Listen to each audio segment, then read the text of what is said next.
자, 여러분, 대각선분법 지문인데 난이도가 상당히 있고요. 왜 그러냐면 이게 지금 제가 이거 여러분 정독해서 이해해보라고 한 건데 사실 이해가 잘 안 되실 거야. 자, 이게 나올까 말까에 대해서 당연히 고민이 있을 텐데 나올 수밖에 없어요. 왜 그런지는 흐름을 보시면 될 건데요. 자, 제가 뒤쪽에다가 이제 과학기술 및 우리의 출제 흐름들을 같이 볼 수 있게끔 정리를 해드렸고, 보충 영상을 QR코드 링크 찍으면 바로 볼 수 있게 해드렸으니까 활용 잘들 해보셔야 됩니다. 자, 일단 과학기술 같은 경우에도 소재 흐름이 존재하는데 일단 그게 뚜렷하게 보이는 법지문부터 보게 되면은, 자, 우리 여기 목차 보시면 돼요. 자, 목차에 오른쪽 두 번째 보시면은 사법의 계약과 그 효력, 계약의 개념과 법률 효과, 여기에서 유언, 증여, 단독행위, 법률행위, 이런 기본적인 법률 관계에 있어서 개념을 다뤘고, 그게 이번 3월 학평의 신족상속법 유증과 상속으로 연결되는 흐름이 보이셨을 겁니다. 그래서 지금 다시 한번 정리하면 최소한 계약의 개념과 법률 효과, 이거 5분 컷, 4분 컷 하셔야 된다 그랬었고, 두 번째 법 소유권의 공시 방법은 사실은 여기서 크게 관련 없을 수도 있어. 다시 볼게요, 여러분. 사법의 계약과 그 효력 5분 컷 정도 나왔어야 돼. 옆에다 쓰자. 표처리, 주제처리 5분 컷. 계약의 개념과 법률 효과, 표처리, 주제처리 8분 컷. 자, 8분 컷 하라는 건, 5분 컷 하라는 건요, 여러분 연습하시면 30%도 줄일 수가 있어. 예를 들어서 연습이 되잖아요. 4분 컷 나오고요. 연습이 되잖아요. 6분 컷 나와.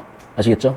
자, 두 번째, 그 다음에 소유권 공시 방법은 이 계약의 흐름에서 매매 계약에 있어서의 내용을 다루는 건데, 일단 두 개만 정확히 정리하셨고, 이어지는 23학년도 유류분권 정리하셨으면 여기로 이어지는 흐름이 보이셨을 거야.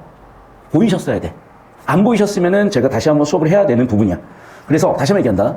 우리가 수능 독서 예열지문 한 지문 빼고 세 지문 봤을 때 확률적으로 보면은 보통 50%, 즉 그러니까 뭐 예를 들면 세 개면은 한 개 또는 두 개는 이미 알고 있는 내용의 확률이 매우 높다는 거야. 당장 그랬고. 자, 두 번째, 이 부분은 경제도 마찬가지인데요. 예를 들면 올해 고위교육청이 생각보다 난이도가 있었고 그게 바로 행정행위 부관이었다는 건데, 자, 내용적으로는 부관은 따로 우리가 예전에 16학년도에 출제된 적이 있어요. 그러니까 사실 얘는 크게 도움은 안 돼요. 그런데 얘를 왜 엮어놨냐면 이게 정보량이 되게 많거든. 그래서 구조 처리에서 얘가 도움을 많이 받았을 거야. 그래서 고위교육청도 당연히 빠짐없이 보셔야 되고, 절대 난이도가 고위가 좀 더 높다는 평이 있기 때문에 그 고위교육청까지 연습을 잘 해주시고, 제가 또 선별해놓은 지분들이니까 충분히 가치가 있을 겁니다. 자, 그 다음에 이것도 작년 고1 3월 교육청인데, 자, 이제는 충격적이에요. 왜? 중딩 잼민이들이 바로 치는 시험이거든. 근데 이 시험 내용을 보시면 알겠지만 18학년부터 이어졌던 경제 흐름을 알고 있어라, 또는 그 기초는 가지고 있어라는 의도가 보여. 그래서 다시 한번 얘기한다. 지식적으로 쌓으세요. 그러면 그건 바로 되는 거니까. 두 번째, 지식적으로 쌓는 과정에 제가 막 4분 컷, 5분 컷, 6분 컷, 7분 컷 시간을 극단적으로 단축시키는 방법도 설명드렸기 때문에 그 구조 처리적인, 즉 쉽게 얘기하면 방법적인 것도 연습하십시오. 그래서 지식적인 측면과 방법적인 측면 두 가지 방향을 잡아가시길 바랍니다. 되셨죠? 여기까지. 자, 그래서 오늘 일단 다룰 지분 첫 번째는 뭐냐면 무한의 개념인데, 선생님 이게 나올까요? 나올 수밖에 없는 게 왜 그런 거냐? 자, 좀 이따 여러분 눈으로 보시면 아시는데 8페이지 해밍거리는요, 진법 계산을 하셔야 돼. 그리고 IP조사 서브넷 마스크는요, 이진수 계산을 하셔야 되는데, 이진수 계산은 등비술 합공식 계산 못하시면 틀립니다. 등비술 합공식 계산해야 돼. 자, 우리 저번 주 기억날 거야.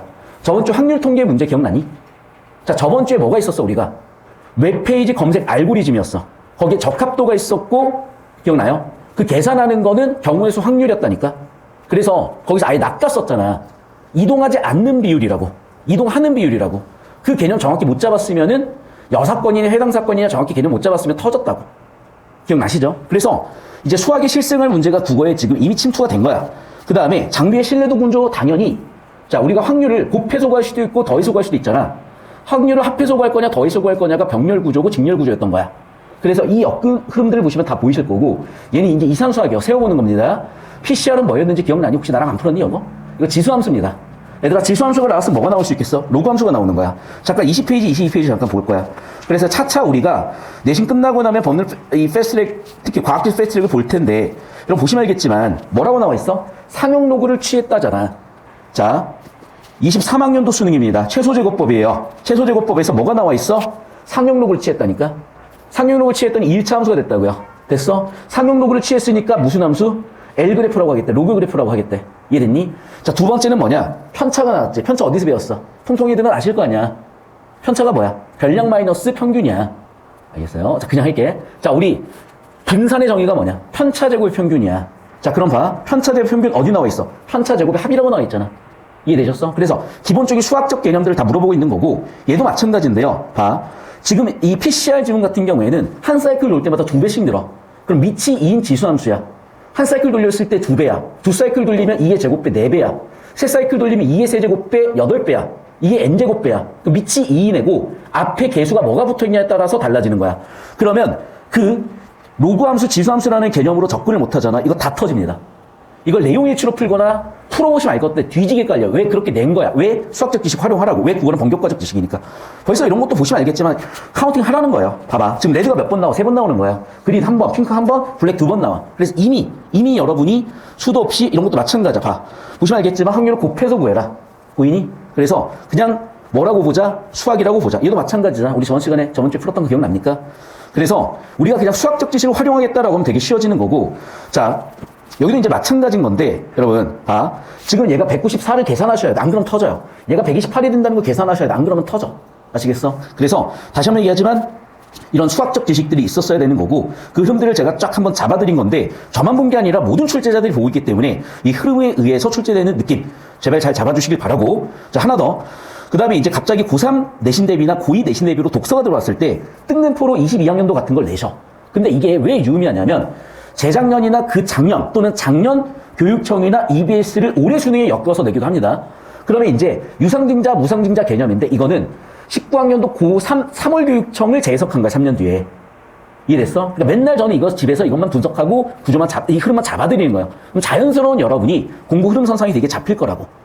아시겠습니까? 이게 강사의 능력의 역량이야. 배경식 따로 필요 없어. 평가원 기출, 교육청 기출, EBS면 충분하다. 자, 그러면 이제 이 부분인데 이게 지금 이미 이쯤 됐잖아. 1, 2등급 맞는 친구들은 이미 EBS가 다 풀려 있어. EBS를 다 풀어봤더니 가장 어렵고 가장 질문이 많이 들어왔던 게 얘예요. 그러니까 얘가 다른 게 아니라 아까 얘기했었던 그 논증, 정확하게는 대각선 논법을 이해를 못하는 수밖에 없는 게 내가 링크 아까 보여드렸잖아. 그 많은 내용을 한 달라고 처리한 거야. 즉 정보불충분 때문에 이해가 안 돼요. 그럼 얘를 이해를 시킬 거냐 말 거냐를 선택을 해야 되는데 자, EBS 그 자체가 중요한 게 아니라 연계가 중요하다고 그랬잖아. 그러니까 이건 한번 이해하고 넘어가셔야 돼. 오늘 논증을 다 한번 해볼 겁니다. 여기까지 되셨습니까? 자, 그래서 같이 이제 흐름들을 보실 건데, 우리 항상 평소 하듯이 1단락부터 볼 것이고, 자, 가장 좋은 방법은요, 수학에서도 암산으로 하는 거야. 팔짱 끼고 문제 푸는 애들이 제일 간지고, 걔네들이 제일 잘하는 애들이야. 국어도 마찬가지로 밑줄 안 치시고 암산으로 푸시는 게 제일 간지야. 그런데 우리가 아직 그 레벨이 안 되잖아. 그러면 어떻게 풀이 과정을 쓰시자고요. 논리 과정을 잡아보시자고. 자, 1단락, 뭐 하는 단락이야? 주제 세팅 단락이야. 인간 오래전부터 무한에 대해 생각을 했대. 자, 그러면 주제 대입으로 보이는 게 벌써 무한이죠. 무한이죠. 자, 그럼 무한에 대한 정의를 어떻게 했어? 유한이 아니다. not 유한이다. 라고 수학적 기호를 써서 not 유한이 무한이다. 자, 이러한 관점대로 가면 지셔 세워쳤습니다. 논리 기호 세워쳤습니다. 관점대로 하면 무한은 세상의 모든 현실적 존재의 유한성을 부정하는 개념이 된다라고 무한성이 받아들여지지 않았던 근거를 세팅하고 이러한 것으로 인해서 사람들은 어떻게 됐다? 아예 회피했다라는 인과 구조가 나온 거야. C cause E effect 결과야. 자, 이렇게 구조로 묶어놨으면 정보 가치가 높아진다 그랬었지. 그래서 뭐라고? 자, 무한이면 뭐라고? 유한 부정이 돼버리니 어떻게 직관을 넘는 문제 때문에 회피하려고 했다라는 거야. 자, 하지만 회피한다고 해결되는 게 아니잖아. 그래서 어떻게 해결했다? 그래, 여러 가지 수학적, 과학적 방법을 해결하려고 했다. 그 대표적인 예시가 누구였는데 아리스토텔레스야. 자, 그럼 아리스토텔레스는 무한의 개념을 어떻게 두 가지로 분류하신 거죠? 현실적 무한과 잠재적 무한으로요. 자, 그럼 현실적 무한, 2단락 주제 단어로 보이고 주제로 잡으셨으면 실체가 존재한다는 무한이고 실체 존재야. 잠재적 무한은 가능성이라는 거야. 자, 이거 줄글 치고 있다고 되는 게 아니라 뭐 하셔야 된다? 표출하셔야 된다는 겁니다. 자, 좀 이따 같이 한번 해볼 거고, 예를 들어 자연수가 1부터 시작해서 1보다 커지면은 세는 것 자체는 가능하지만 가장 큰 수가 무엇인지는 알 수 없기 때문에 자, 가능하다, 알 수 없다. 따라서 뭐라고? 완결되지 않다. 따라서 뭐다? 가능성으로 존재하는 잠재적 무한이다라고 분류해놓은 예시까지 정리해 보시면 되겠고, 마찬가지 예시로 뭐가 있다? 시간도 그렇다. 그래서 뭐다? 시간도 무한한데 어떻게 된다고? 무한이 큰 대상은 현실에서 확인이 불가능해. 그래서 그 불가능하기 때문에 어떻게 된다? 현실적 존재의 무한을 부정하게 된 거다. 그래서 아리스토텔레스 견해에 따르면 잠재적 무한만 인정하게 됐고 그러다 보니까 한계에 머무르게 되더라 라고 하면서 이제 무한 개념을 어떻게 입증하고 어떻게 받아들일 것인가 전환되는 단락이 3단락입니다. 여기까지 이해되셨습니까? 자, 그럼 1, 2단락 내용을 이렇게 줄글로 처리해봐야 그냥 흘린다니까? 그래서 저 따라오세요. 자, 여기로 잡아주시면 됩니다. 여기를 끝으로 잡아주십시오. 자, 1단락 항상 뭐 하는 단락이야? 딱 고정시켜 놓으시면 돼요. 주제 세팅 단락이라고 말씀드렸었죠. 자, 그럼 주제 세팅 단락 뭐였다고? 주제는 무한이었다고. 자, 그럼 무한에 대한 어떤 관점이야? 전통적 관점이야. 자, 그래서 정보분류 책이로서 전통적 관점으로 무한, 전통적 관점으로 무한. 무한은 뭐의 개념이다? 유한의 반대 개념이다. 유한의 여사건이다. 이렇게 써볼게요. 됐지? 자, 그러다 보니 어떤 문제가 생겼다? 유한한 건 현실이잖아. 자, 현실의 6건이다. 즉, not 현실이다. 즉, not 현실이다. 현실 부정이 되는 거잖아.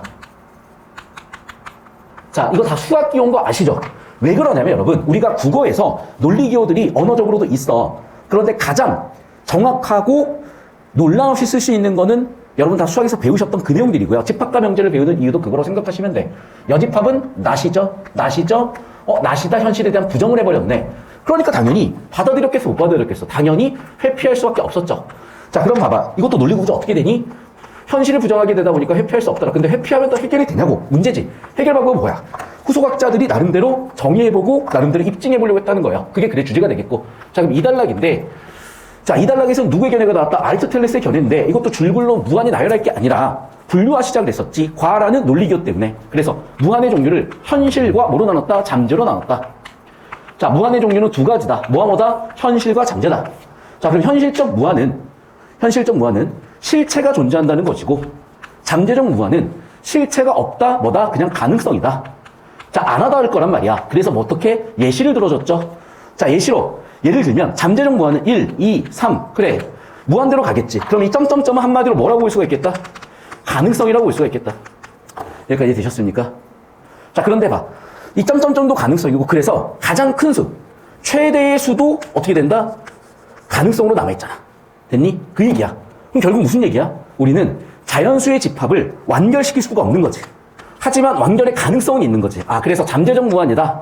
가능성이다. 완결되지 않는다. 가능성으로 존재한다라는 워딩들을 바꿔 써 있는 걸 확인해 주시면 되겠습니다. 계속 잡고 계십시오. 자, 비슷한 게 뭐가 있다? 시간도 있었다는 거죠. 자, 정리하면 어떻게 된다? 현실에서 무한은 확인이 불가능하기 때문에 현실적 무한은 존재하지 않는다고 본 거야.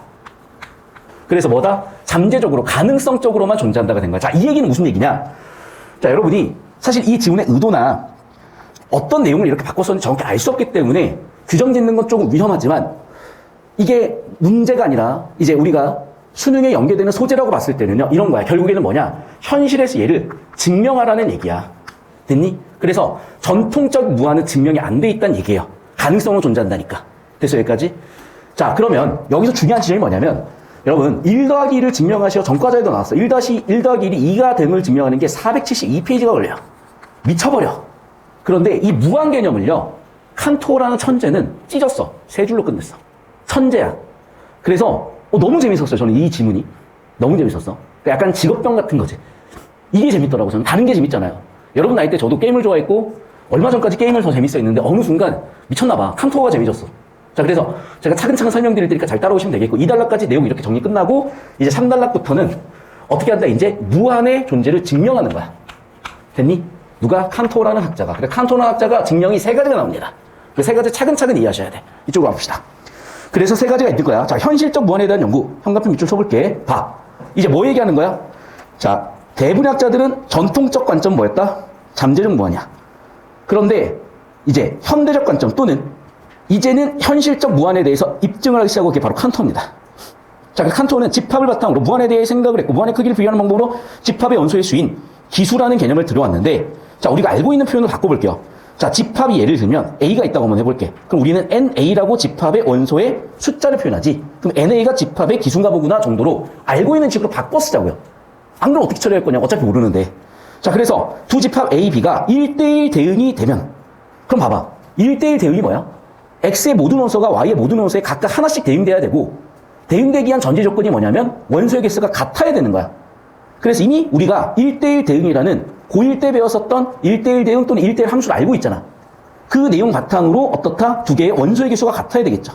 원소의 개수가 동일해야 당연히 1대1 대응이 될 거니까. 그래서 일단 칸토는 뭐냐? 그리고 이 단락의 이 글쓴이의 의도는 뭐냐? 3단락에서 1대1 대응에 대한 이해를 하자는 거야. 그럼 1대1 대응의 이해를 바탕으로 봐. 자연수 집합과 짝수의 집합이 있으면 직관적으로 당연한 건데, 자연수는 1, 2, 3, 4, 짝수는 2, 4, 6, 8. 조밀성이 일단 자연수가 더 뛰어나죠. 더 조밀하지, 자연수가. 자, 무슨 얘기냐면, 자, 따라와 보세요. 자, 이거는 그냥 참고로 적어놔야 돼. 자, 1, 2, 3, 4, 5가 있고, 2, 4, 6, 8이 있어. 얘들아, 얘가 훨씬 조밀하다고, 위에 쪽 애들이. 그럼 직관적으로 보잖아요. 이 원소들의 나열이 되어 있는 어떤 집합을 A라고 하고, 얘가 나열되어 있는 집합들을 B라고 한번 해볼게. 당연히 집합의 개수는요, 뭐가 더 크겠어? B가 더 크다고 우리는 직관적으로 보인다는 거야. 맞잖아. 왜냐면 얘는 1, 2, 3, 4고 얘는 하나씩 빼먹고 있잖아, 지금. 저기요. 거꾸로. 얘가 더 크다고 보인다는 거야. 이해됐어, 여기까지? 근데 머레 칸토는 같다는 걸 증명을 했다니까. 이해됐어, 여기까지? 그 어떻게 같냐는 거죠. 자, 그래서 3달러 보시게 되면 자연수 집합과 짝수의 집합이 있다고 했을 때, 자, 그럼 우리가 표현을 한번 해볼게요. 자연수 집합은 어떻게 돼? n. 짝수의 집합은 2n. 당연히 짝수의 집합은 자연수의 부분 집합이니까 우리는 상식적으로 당연히 자연수의 기수가 훨씬 더 크다고 생각을 하시겠지. 맞습니까? 그러니까 직관적으로 보면은 짝수는 2n이고 자연수는 n이니까 2배 차이 날 거라고 직관적으로 생각을 한다는 거야. 즉 여기까지는 뭡니까? 통념이지. 그런데 증명을 한 거야. 그래서 반박한 거야. 어떻게? 어떤 개념을 가지고 1대1 대응이라는 개념과 기수라는 개념을 가지고. 자, 각각의 자연수를 그 자연수 2에 곱한 숫자 짝을 지으면 어떻게 돼? 1대1로 대응이 돼요. 그럼 결국 어떻게 돼? 이러한 대응이 무한히 1대1 대응이 돼. 그럼 봐봐. 1대1로 무한히 대응된다? 그러네. 결과적으로도 1대1 대응인 거지. 하나씩 대응하는 게 무한히 되면 결과적으로도 1대1 대응이라는 거야. 1대1 대응이면 전제가 뭐니? 원소의 개수가 같다네? 1대1 대응이야? 기수가 같네라는 결론을 내린 겁니다. 천재인 거야. 왜? 우리는 누구나 자연수가 당연히 짝수의 집합보다 2배가 많을 거라고 생각을 한 거야. 그런데 1대1 대응이면 원소의 개수가 같다? 그런데 짝수와 자연수는 1대1 대응이다? 따라서 둘의 원소는 같아요. 둘의 원소의 개수는 같아요. 천재인 거죠. 반박해봐. 반박 불가야. 이걸 한 줄, 두 줄, 세 줄 만에 증명을 했잖아. 얘들아, 우리가 어떤 공식 하나를 유도하고 증명하는 과정을 생각해봐요. 세 줄 만에 깔끔하게 나오는 경우가 거의 없어. 이 사람은 세 줄 만에 증명을 해버린 거야. 저 따라오시면, 자, 3달러는 뭐에 대한 증명입니까? 짝수의 집합과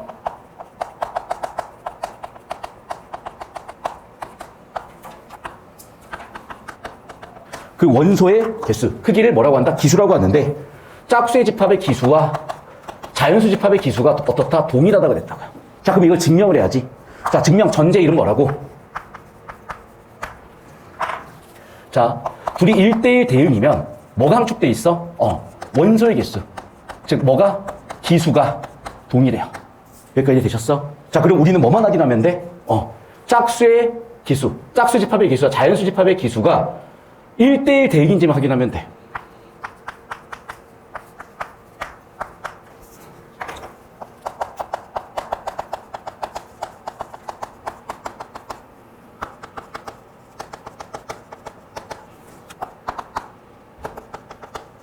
자, 그럼 1대1 대응 해보셨더니 어떻게 된다고요? 그래. 2를 1로 대응시키면 되잖아. 4를 2로 대응시키면 되잖아. 6을 3으로 대응시키면 되잖아. 맞죠? 무한히 1대1 대응이 되잖아. 맞네? 무한히 짝수의 집합에서 자연수의 집합으로의 1대1 대응이 확인되죠. 1대1 대응이 확인돼 기수 동일이죠. 그 결론은 뭐다? 둘의 기수 동일이다.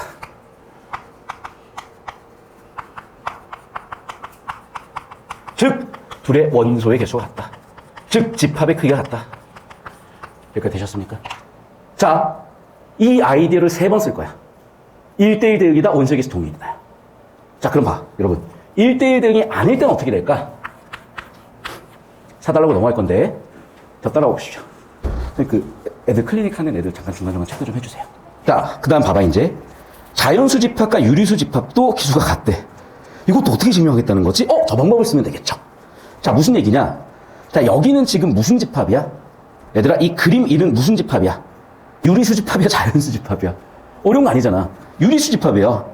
자, 까먹으신 거 아니죠? 우리 중학교 2학년 때 배웠습니다. 유리수의 정의가 뭡니까? 분모 분자를 정수로 나타낼 수 있는 수야. 믿으셔도 돼.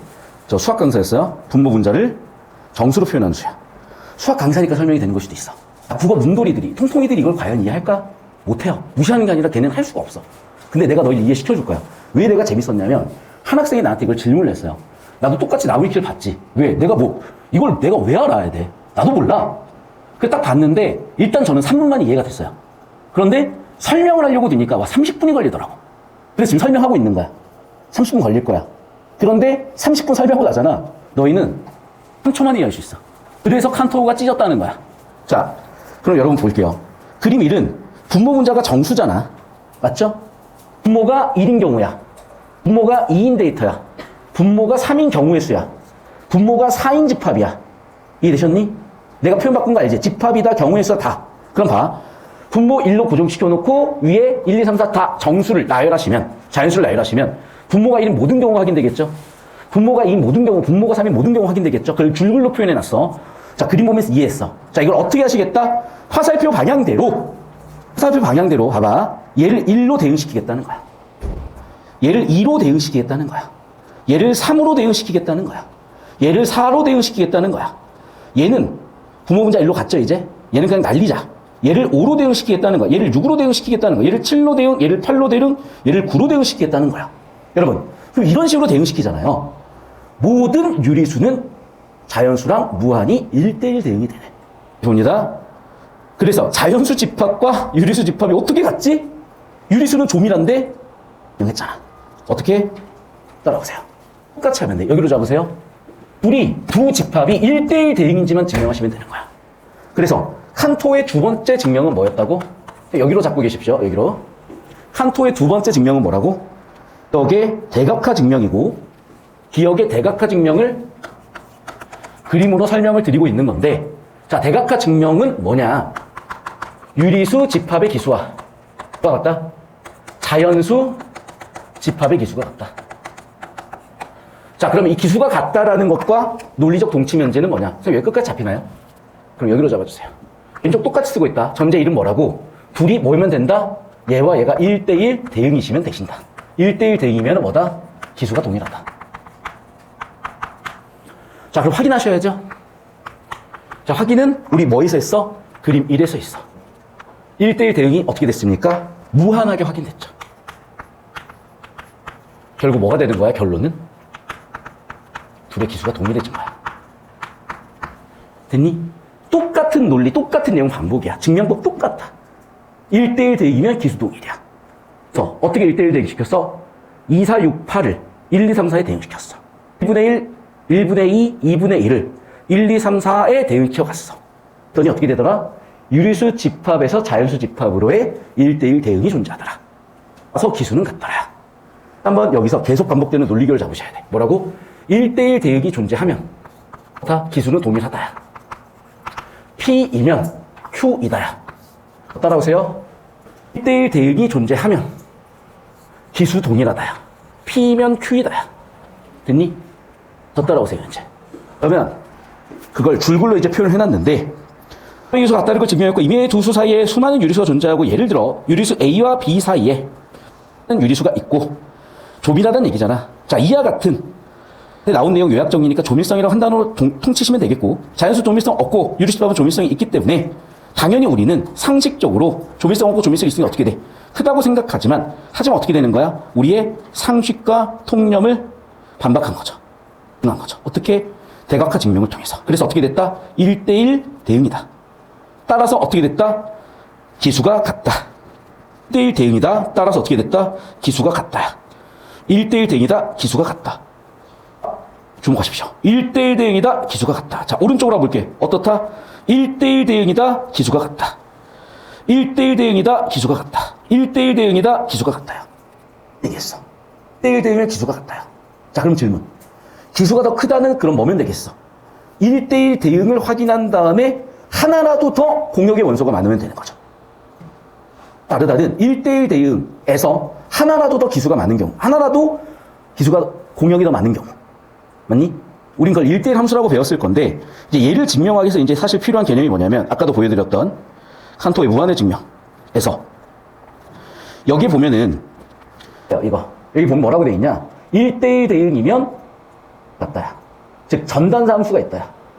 1대1 대응인 함수가 전단사 함수야. 두 번째, 1대1 사상은 뭐냐면 아까도 얘기했지만 1대1 함수라고 생각하시면 돼요. 공역 일수가 하나 더 많은 거야. 자, 이해가 안 되면요, 전단사 함수, 단사 함수를 검색을 한번 해보면 돼. 이게 어쨌든 지문에 안 나와 있는 내용이다 보니까 바로 되시죠? 단사 함수는 뭐야? 1대1 함수야. 전사 함수, 전단사 함수인데 전단사는 1대1 대응이야. 얘는 역함수겠지. 그럼 봐봐. 자, 전단사 함수 1대1 대응이니까 기수 같다야. 단사 함수 하나가 남죠? 기수가 더 크다야. 여기까지 이해됐어? 자, 그럼 봐. 얘가 먼저 전단사인지 1대1 대응인지 확인하고 하나라도 더 큰 게 있는지 확인하면 돼. 됐니? 그 방법을 쓴 거야. 자, 그래서 이 지문 내용에서는 방금 이 부분이 불충분하게 들어가 있어요. 그래서 여러분이 이해가 좀 어려웠을 거야. 그래서 칸토의 대각선 논법을 제가 설명드리고 읽어보시면 이해가 될 겁니다. 제가 설명드릴게. 됐죠? 자, 그래서 4단락에서 5단락으로 이어지는 거고, 저 따라오십시오. 5단락을 이쪽에다가 쓸 건데, 니은, 칸토 외 논법을 이쪽에다 증명을 해드릴게. 자, A에서 B로의 함수가 때1 대응이면 A와 여기로 잡아주시면 됩니다. B의 기수동일이야. 맞죠? 그런데 A에서 B로의 함수가 있는데 함수가 대응받지 않은 공역이 치역을 제외한 공역이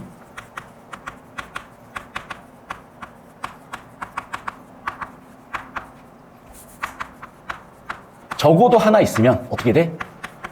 더 큰 거야. 아까 3번 했어. 자, 1대1 대응이야, 기수동일이야. 그런데 공역이 하나가 더 남아. 당연히 어떻게 되니? 됐어? 자, 다시. 첫 번째 전제요. 자, 첫 번째 전제를 다시 1함수에서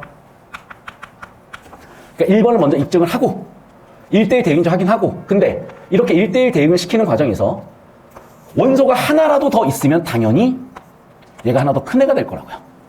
그렇죠? 그래서 어떻게 증명을 한 거냐? 지금 뭐와 뭐를 비교하고 있습니까? 자연수와 뭐 있어? 0과 1 사이의 실수를 비교하고 있죠. 자, 그럼 0과 1 사이의 실수인데 이렇게 할게. 그 실수를 저는 R이라고 표현할 것이고, 오케이? 그리고 여기서 여기로의 관계를 확인하기 위해서 자연수에다가 넘버링을 해볼게요. 자, 그럼 봐 이제. 자, R1은요 어떻게 표현할 수 있을까? 0과 1 사이의 실수니까. 됐어? 그래서 1인 애들을 A 첫 번째, 자, 소수점 아래 첫 번째 자리를 1, 1, 두 번째 자리를 1, 2, 세 번째 자리를 1, 3, 1, 4라고 이렇게 쓸 수 있겠죠. 수열로. A는 0부터 9 사이 값일 거고, 10개 숫자 중에 하나일 거고. 자, 마찬가지 방법이야. 자, 어떻게 하겠다? 로 0, A, 죄송해요. 좀 헷갈리게 썼네. 미안해. 1, 1, 1, 1, 1, 1, 1, 2, 1, 3, 1, 4 이렇게. 자, 계속해서 얘도 마찬가지야. 두 번째 행이잖아. 그래서 A, 1 2가 쭉 나열되고 다시 2, 2, 3, 2, 4 이렇게 나열할 수가 있을 거라고.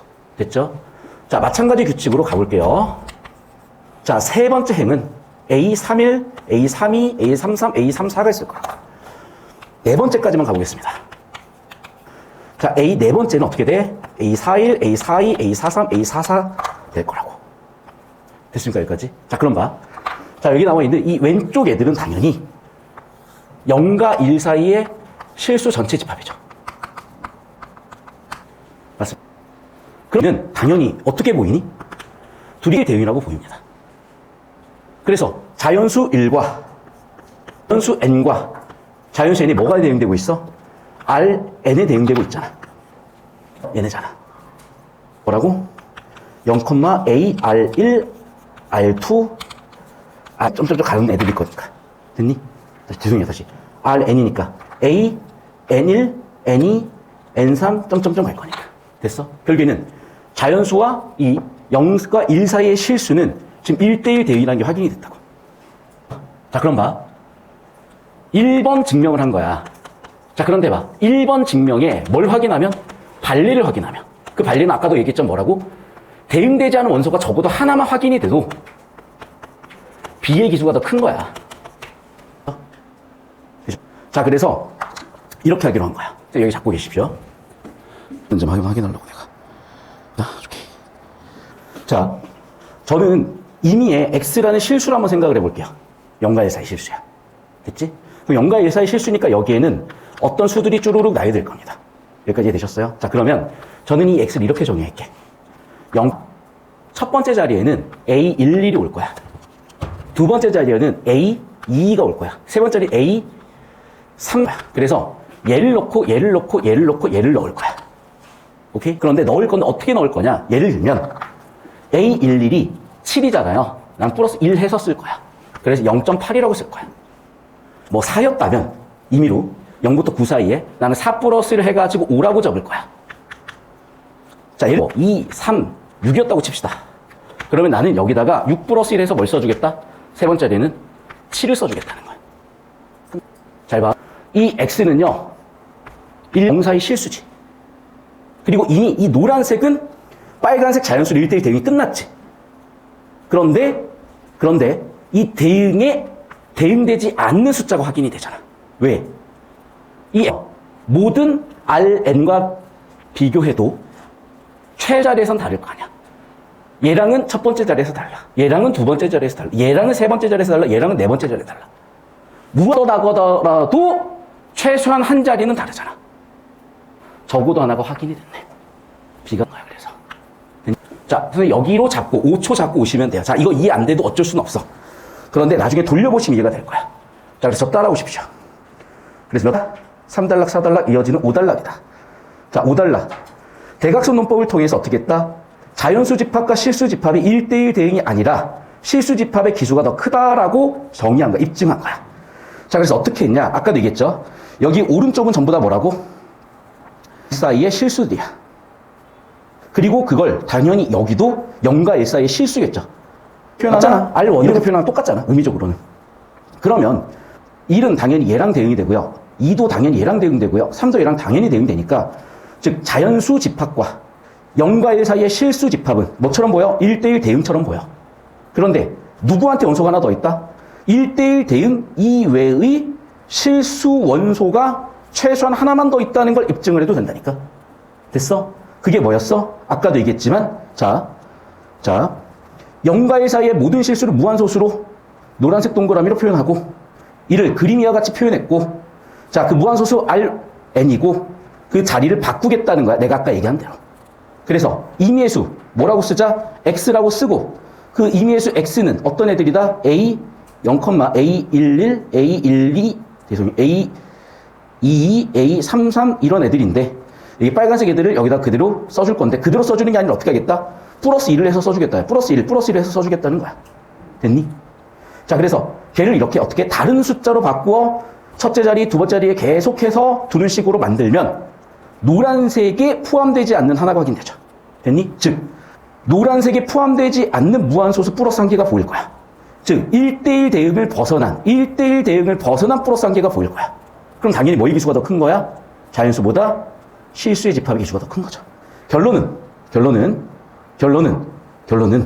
실수는 조밀성을 보이지만 자연수와 1대1 대응은 되지 않고 자 1대1 대응이 아니야. 그럼 어떻게 돼? 그래 기수가 달라. 됐니? 실수의 집합이 플러스 하나 이상의 원소를 확인할 수 있었네. 따라서 실수의 집합의 원소의 크기가 더 큰 애가 된 겁니다. 됐니?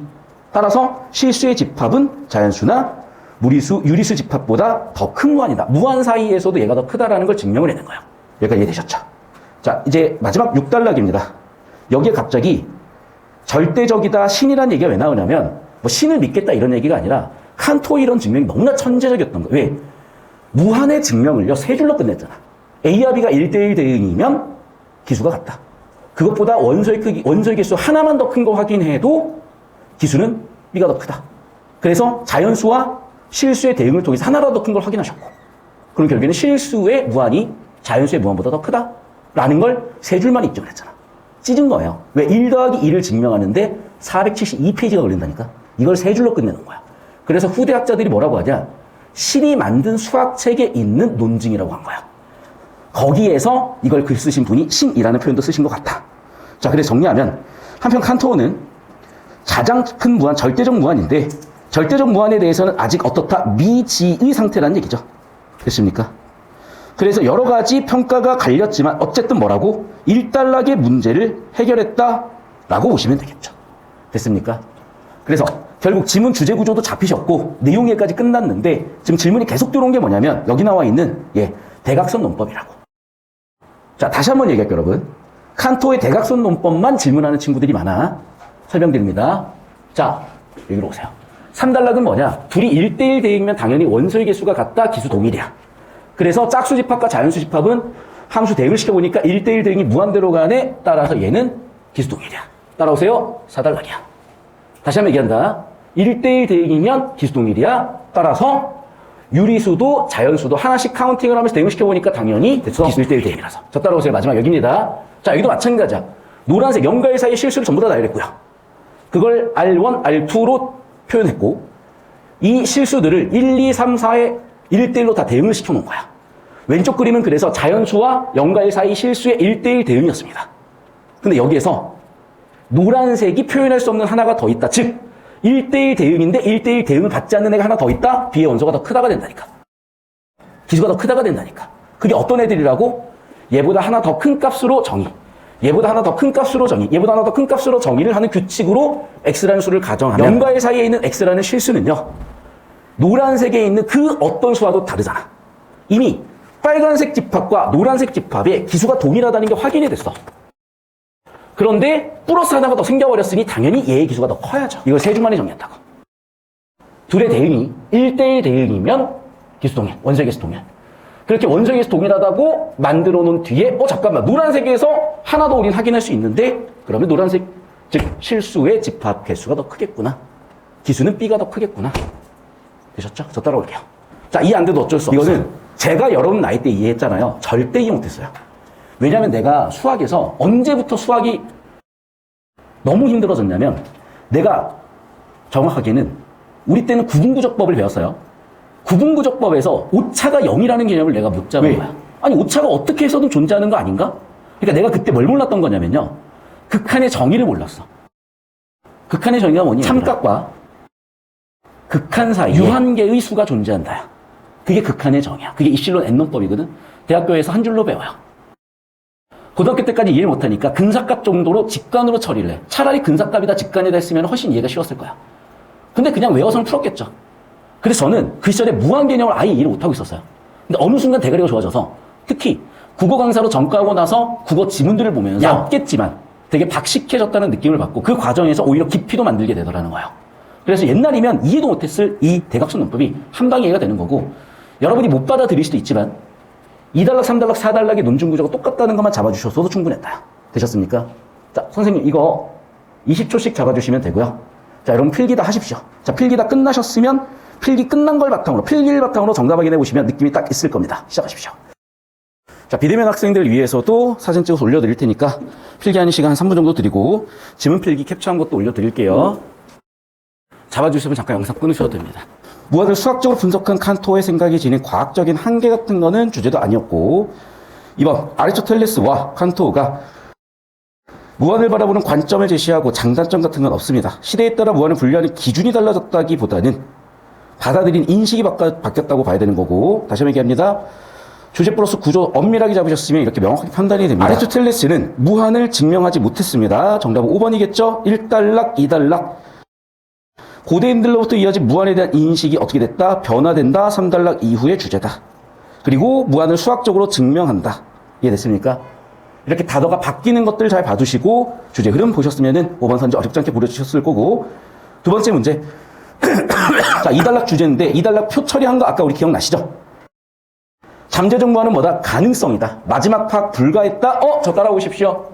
그대로 들어와 있잖아. 잠재적 무한은 가능성이고 마지막 파악은 불가능한 가능성이다. 됐습니까? 지금 파악하는 게 확인되지 않는 가능이다. 자, 2번 선지 보도록 할게. 무한은 실체 존재 여부에 따라서 현실적 무한과 잠재적 무한으로 분류하겠다. 그게 2단락 아리스토텔레스 역시 주제. 자, 3번 선지. 두 집합의 조밀성. 그러니까 얘들아, 우리 조밀성이라는 워딩을 제대로 받진 않았지만, 만약에 이게 이렇게 나왔다면 조밀성이라는 단어를 보실 게 아니라 조밀성을 가지고 정보를 분류하셨어야 돼. 하시고 저 따라오세요. 자, 저한테 오십시오. 자, 여러분. 지금 무한에 대한 증명은 3단계야. 또는 3단락이야. 자, 그러면 맨 처음에 정의된 건 뭐니? 짝수. 짝수보다 큰 애들이 누구야? 자연수. 자연수보다 조밀하다고 보이는 애들이 누굽니까? 유리수. 그것보다 더 조밀하다고 보이는 게 뭐야? 실수. 알고 있잖아. 어머나? 부분집합, 부분집합이잖아요. 이해됐어? 자, 여기서는 주제가 뭐야? 의도가 뭐야? 조밀성을 분류하라는 거잖아요. 이해됐니? 그래서 얘가 조밀한지 확인하시라고. 얘가 조밀한지 확인하시라고. 또는 상대적으로 조밀성이 어떠한지 확인하시라고. 애당초 처음 제대로 처리하는 게 나았다니까. 그래서 이하 같은이라고 요약 정리 뒤에 조밀성이 나와 있으니, 자연수는 조밀성이 없다. 유리집합은 유리집합은 자연집합을 부분제 포함하고 있다. 자, 봐봐. 지금 유리수가 조밀성인지는 확인이 돼, 안 돼? 되지. 왜? 이하 같은 성질을 조밀성이라고 그랬잖아. 유리수의 성질이잖아요, 그게. 이해됐어? 그러니까 논리기호를 보시면 유리수 조밀성이 있고 자연수 조밀성 없다야. 그러니까 여기서 논리기호를 잡아야 보이시는 거지. 이거 내용 일치로 해봐, 여러분. 우리가 문제 다 풀고 나서 지문 다 처리하고 살려니까 얼마나 번잡스럽고 오히려 우리가 기존에 처리했던 지식을 뒤흔는지 보셔야 돼. 그러니까 이 문제도 여러분이 나중에 판단을 하셔야 되는 건데 그냥 내용일치 발췌독이 편하시고 정답률에 영향을 안 준다 가셔도 되지만 거기서 뭔가 실력을 기르고 싶다든지 연습을 하고 싶으면 실전에서는 시간이 없으니까 지금 저렇게 표처리도 해보시고 그렇게 회로를 뚫어 놓으시면 실전에서 써먹을 수 있는 기술 하나가 더 생긴 거라고. 자, 그리고 봐봐. 그 다음에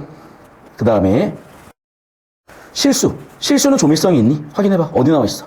즉, 이라고 뒷부분에 환원하면서 증명이니까 결론이 중요한데 그 부분에 또 실수는 조밀성 나왔죠.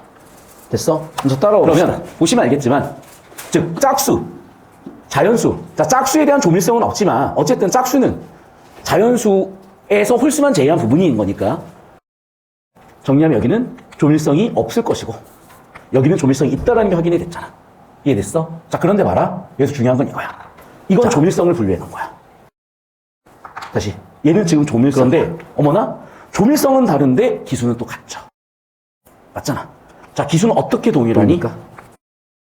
짝수의 기수와 자연수의 기수와 유리수의 기수는 동일하지만 실수의 기수는 최소한 하나 이상 비교되는 포인트야. 유리수는 조밀성이 있어. 자연수는 없어. 하지만 기수는 같아.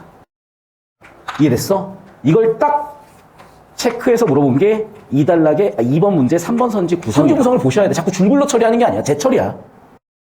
그럼 여러분 헷갈릴 일이 없다니까. 그러니까 이게 눈으로 보는 게 실수 유발이고 눈으로 보는 과정에서 실수 유발이 시간 지연, 피로도, 혼란스러움 다 가져오는 문제적인 접근이야. 하지 말라는 게 아니라 정답률을 높일 수 있으면 시간 안에 풀 수 있으면 뭐라도 가져다 써야 되는데 이런 정확하고 때때로 도움이 되는 방법들을 왜 연습을 안 해놓냐는 거죠. 그래서 따라오시면 자, 저렇게 경우에 따라서 여러분이 왔다 갔다 헷갈리는 상황이 왔다면 저렇게 표 재처리를 하세요. 충분히 물어볼 만 했잖아. 왜? 비교대조 됐어. 그래서 어떻게 돼? 조밀성을 보이는 애들과 보이지 않는 애들이 있었는데 여기는 뭐니? 모두 조밀성을 보이는 애들이니까 저기 표 처리해놓은 거 바탕으로 보면 누구와 누구야? 유리수 집합과 뭐니? 실수 집합이지. 그런데 원소의 크기는 실수의 집합의 원소의 크기가 기수는 더 컸잖아. 왜? 유리수랑 자연수의 기수가 동일하니까. 그러면 유리수와 실수는 둘 다 조밀성을 보이지만 원소는 실수 기수가 더 큰 1대1 대응이 아닌 애야. 여기까지 되셨어요? 그러니까 얼렁뚱땅 넘어가는 게 아니라 정답 선지 맞춰놓고 끼워 맞추기 해설이 아니라 근본적인 실력으로 가셔야 된다고. 왜? 내용일치, 답일치는 여러분이 언제든 하실 수 있는 거니까. 자, 4번 선지. 무한의 크기를 비교하기에 집합 간의 크기를 비교하면 정확히 알아야 된다. 봐봐. 지금 집합의 기술을 우리가 정확하다는 건 뭐냐? 얘들아, 이제 이런 것도 어떻게 보면 상식이고 개념인데 우리가 명사를 영어에서 크게 두 가지로 배웠어. 자, 우리는 지금 뭐 하고 있어요? 카운팅하고 있지. countable noun이 뭐야? 가산명사야. uncountable noun이 뭐야? 불가산명사야. 그럼 무한이라는 개념은 셀 수 있었어, 셀 수 없었어, 셀 수 없었어. 이해됐어? 그래. 정확히 않다 countable noun이고 얘는 uncountable noun이었네. 셀 수 없었지만 증명됐잖아. 됐니? 정답은 그래서 4번이고. 그러면 이게 그냥 온 게 아니에요. 여러분. 조밀하잖아. 계속 세야 돼. 맞죠? 최대값이 안 정해져 있잖아. 계속 세야 돼. 그러니까 3번은 그냥 던졌다기보다는 얘들아 조밀성에 대해 생각을 해봐. 얘들아 집합의 크기에 대해 생각을 해봐. 우리가 기술을 몰라도 증명했잖아. 라는 걸 3, 4번 이어지는 흐름에서 4번을 세팅할 수 있겠느냐를 물어본 거라고. 두 가지 흐름이야. 3번에서 이어지는 4번으로의 사고 흐름 평가원 설계나 또는 최소한 어떤 이런 상식 같은 것들을 상식이랄 것도 없죠. 배경 지식이랄 것도 없죠. 왜? 시험 범위니까. countable noun과 uncountable noun을 모르는 친구가 누가 있어? 이해됐어? 그래, 셀 수 있냐 없냐? 그래, 셀 수 없었지만 기수 비교는 됐잖아. 무한이지만 기수 비교는 됐잖아. 되셨죠? 자, 넘어가서 3번 문제 보도록 하겠습니다. 자, 이런 보기 문제는 지문 원리를 보기에다 적용하는 유형들이 있다 그랬었고 그러면 무한개의 방이 있고 1부터 하나씩 카운팅을 하는 거야, 지금. 자, 그럼 봐봐. 무한개의 방이다. 예를 들면 얘는 유리수라고 볼 수도 있겠죠. 그럼 하나씩 대응시켜 보다 보면 무한대로 1대1 대응이니까 오케이잖아. 자, 뭐 그렇게 볼 수도 있겠고. 자, 근데 지문을 더 읽어볼게요. 자, 1부터 시작하는 자연수로 매겨진 호수가 있고, 즉, 자, 방의 호수는 자연수 집합인 거야, 그러면. 왜? 방 하나당 자연수 하나가 대응이라고 볼 수도 있겠고, 자연수 집합이라고 볼 수도 있어. 모든 방에 손님이 투숙하고 있는 상태야. 이미. 그러던 중에 한 명이 왔어. 어떻게 하겠대? 한 칸씩 옆으로 미는 거야. 됐죠? 그럼 봐봐. 한 칸씩 비었으니까 1번 방이 비었고 새 손님이 묵게 했대. 자, 하나씩 해볼게요. 첫 번째, 이미 1대1로 꽉 채워져 있는 두 번째는 뭐야? 새 손님이 왔더니 한 칸씩 옮겼어. 그 다음에 비어있는 방에 새 손님 모셨다고. 다음날 한 명의 새 손님이 찾아 투숙방을 찾았는데 집에 있는 모든 방의 손님들에게 현재 투숙하고 있는 방의 호수에 이를 곱한 방으로 또 옮겨달라고 했고, 그러면 남은 방에 또 하나씩 대응시킬 수 있을 거 아니야. 됐어? 결국 뭐 하고 있는 거야? 1대1 대응을 시켜놓고 있죠. 그럼 봐봐. 1대1 대응을 어떻게 하고 있어? 지금 무한하게 하고 있잖아. 그러면 당연히 1단락 고대인들은 무한한 개념을 회피했죠. 주제로 확인되시고, 2번 선지. 아리스토텔레스의 무한계의 방이 있는 호텔은 실체가 없는 가능성이라고 했겠지. 가능성이라고 했을 거라고, 2단락 주제. 그러니까 자꾸 어디가 틀렸는지 알아보면 무한계냐 유한계냐, 아리스토텔레스가 그 얘기를 했냐 안 했냐, 호텔이냐 아니냐, 무한한 손님 있냐 없냐, 박살나는 거야. 그러니까 이게 한 번 내가 꼬이기 시작하잖아요. 한 번 시선이 꼬이기 시작을 하잖아. 그냥 정신이 없어지고 시간만 늘어나는 거야. 재처리하셔야 돼. 주제 잡으셔야 돼. 자, 3단락 보겠습니다. 3번 선지 볼게요. 칸토 A방의 집합과 A 호텔에 숙박 중인 손님은 어떻게 됐어?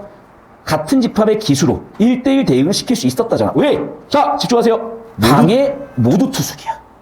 됐어? 그럼 방 하나당 손님 하나 1대1 대응을 시킨 거지. 여기까지 되셨습니까? 그래서 다시 한번 얘기한다. 지금 뭐 했어? 1대1 대응, 그래서 기수 동일이라는 뭐라고? 3단락 4단락에 나와 있는 무한 증명법을 여기에 적용한 거야. 4번 선지. A 호텔이 연속된 반 사이에 유리수 호실로 하는 무한한 수의 새로운 방이 생성되더라도 1대1 대응을 시켰잖아. 남으면 1대1 대응이 아니잖아. 1대1 대응이냐 아니냐를 물어보고 있는 3, 4번을 대조시켜서 3번 1대1 대응이다, 4번 1대1 대응이 아니다. 그런데 보긴 보시면 알겠지만 1대1 대응이었다. 이게 이해가 안 되시면 지문 전반적 흐름이 다시 잡히셔야 되는 거야. 그래서 정답은 4번으로 갖고, 왜? 손님과 방의 1대1 대응이니까. 상세한 설명 필요하면 다시 한번 질문해 주십시오. 왜냐면 이미 길어져서 여러분 집중력 흐려지는 게 보이기 때문에 흐름을 한번 끊고 안 되는 것만 따라오든지 나중에 보는 게 훨씬 효율적이야. 자, 이제 기억과 니은을 비교할 건데, 자, 기억은 뭐였어요? 1대1 대응이었지. 니은은 1대1 대응이었는데 뭐가 있었어? 플러스 1이 있었지. 그러다 보니까 얘는 기수가 동일이었으나 얘는 기수가 더 컸죠. 자, 그럼 봐. 기억과 니은 모두 어떤 수의 집합? 자, 기억은 뭐와 뭐였어? 유리수. 니은은 뭐였어? 실수.